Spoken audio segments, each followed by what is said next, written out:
Okay, Mike, so the first thing we're going to look at now in terms of your takeaway, part of the reason why you were struggling with the golf ball going off to the left was as that club got taken back, we can see now it going a long way behind you, whipping that club on a very, very flat inside plane, as we can see. Now, the way in which you've done that is a lot of forearm rotation. We look at your right hand now, you can see your right forehand, or forearm should I say, and the glove kind of pointing up to the sky. So you've basically rolled your right wrist and forearm, and that's going to create the golf club being very, very open.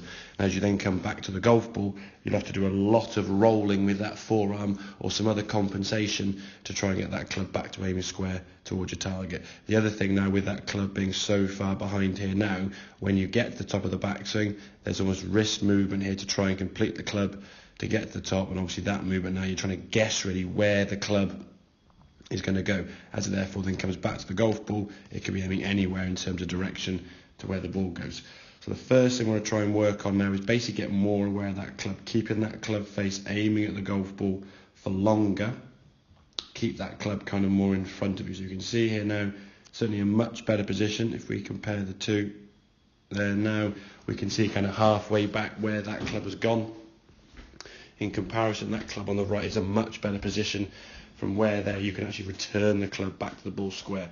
Now, it's definitely going to take a little bit of practice, getting that feeling in that right wrist and where that club is going to be, but what we want to try to do is get the sensation that club is squarer or more hooded, as we said, going back, so in some ways now pointing at the golf ball for longer.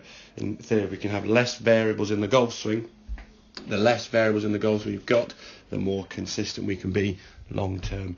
So work on that takeaway, get that club in a much better position going back, and then that feeling through the golf ball, as we said, with the arms and the club softening. I think we also just agreed that with that cricketing background, that right arm wants to lead a little bit, and that's always going to keep the club face aiming off to the right there. So work on that takeaway and impact position. By all means, feel free to send me some videos through when you get to the driving range and have some practice. Keep communicating, and we'll have a look next lesson and see how we progressed. Hope that all makes sense. Any questions, obviously give me a shout, mate, and I'll see you soon.